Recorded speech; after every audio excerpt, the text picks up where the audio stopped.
વડોદરામાં 16 જુલાઈ અષાઢી બીજના પાવન દિવસે જગન્નાથજી નગરચર્યાએ નીકળશે. ગોત્રી ઇસ્કોન મંદિર દ્વારા છેલ્લા 45 વર્ષથી રથયાત્રા કાઢવામાં આવે છે. રેલવે સ્ટેશન ખાતેથી બપોરે 2:30 કલાકે વડોદરાના પ્રથમ નાગરિક મેયર પાહિત વિધિ કરી અને પ્રસ્થાન કરાવશે. અષાઢી બીજે સામે દર્શન આપવા માટે નગરચર્યાએ નીકળતા જગન્નાથજીના દર્શન માટે મોટી સંખ્યામાં શ્રદ્ધાળુઓ ઉમટી પડશે. રથયાત્રામાં શુદ્ધ દેશી ઘીમાં તૈયાર કરવામાં આવેલ 45,000 ટન શીરાના પ્રસાદનું વિતરણ કરવામાં આવશે.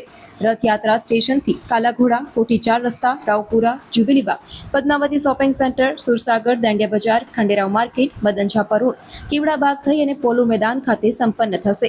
રથયાત્રાની પાછળ સફાઈ અભિયાન પણ કરવામાં આવશે. અષાઢ સુદ બીજના દિવસે જ્યારે સમગ્ર દેશમાં 1000થી પણ વધુ જગ્યાએ ભગવાન જગન્નાથજીની રથયાત્રાનું આયોજન ખૂબ ભક્તિભાવ સાથે, ખૂબ મોટા પાયે ભવ્ય આયોજન સાથે કરવામાં આવતું હોય છે, ત્યારે વડોદરા મહાનગરમાં પણ ઇસ્કોન મંદિર પરિવાર દ્વારા દર વર્ષની જેમ આ વર્ષે પણ સંસ્કારી નગરી વડોદરામાં, ધર્મપ્રેમી વડોદરામાં અને ઉત્સવપ્રિય નગરી વડોદરામાં 45મી રથયાત્રાનું આયોજન કરવામાં આવ્યું છે.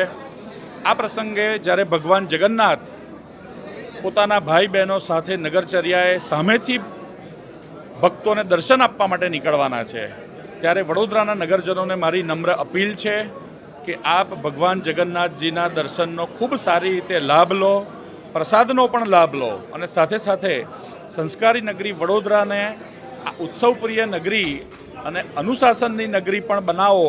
આ પ્રકારની પ્રાર્થના કરું છું.